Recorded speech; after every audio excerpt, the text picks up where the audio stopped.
attached to it. So if you don't have truth attached to anything that you say, even if derogatory or denigrating, then there is no defense in defamation. Yes, I also, Swapnil, want to just interrupt you for 1 minute as Ujjwal Nikam joins us on the phone line. Mr. Nikam, several cases that you yourself have fought when it comes to India's honor, and of course the Tahabu Rana and the Headley cases that we've seen you being at the forefront of. This case too is about a defamation that's there against India. When senior advocate Mr. Harish Salve argued in the court, Mr. Nikam, he said this one thing, that this particular documentary is trying to defame India as a whole, including the judiciary, and therefore a blow to BBC comes in, Mr. Nikam, where summons are issued to them.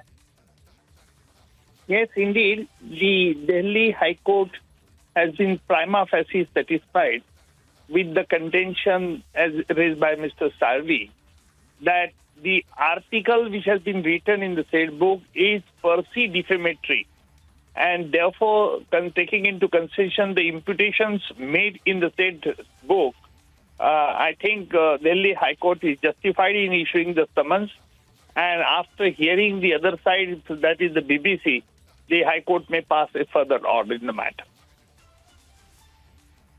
Mr. Nikam, how do you think the next steps forward will be?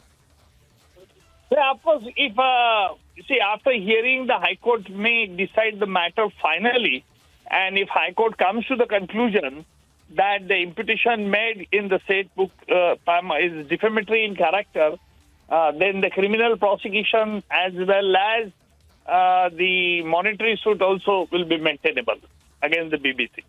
And Mr. Nikam, I also want to ask you, when such serious charges are put against the BBC, when they've tried to do this time and again, and when India as a whole is absolutely flabbergasted with aghast with the kind of stuff they are putting out, isn't it time that a very strong message goes across to the BBC that this will not be tolerated in India anymore?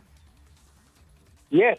I had to say that no one should take into consideration that India is a banana country, and therefore the image of India should not be tarnished. This would be a strong signal would go if the High Court comes. And therefore, I personally feel that once the High Court has issued a summons, it means that there is some merit in the contention as raised by Mr. Salve. Let us see what happens finally. Absolutely. As I thank you, Mr. Nikam, for being with us, I also want to say that this particular case is going to be very, very closely watched. Of course, like Mr. Nikam is saying, these arguments have been made in the Delhi High Court to ensure that India stops being defamed by these channels abroad that are trying to give out a twisted picture of India and trying to defame the entire system. I think the most important aspect of the arguments that were made by senior advocate Mr. Salve is that the documentary is making defamatory reputations. I also want to go across to Amit Mehta, lawyer, who's joining us on the phone line. Mr. Mehta, very serious charges today against the BBC, which they will have to speak about. Summons have been issued this time to the BBC by the Delhi High Court. It will be extremely critical to see how they respond to the Indian Delhi High Court. Yeah, so let me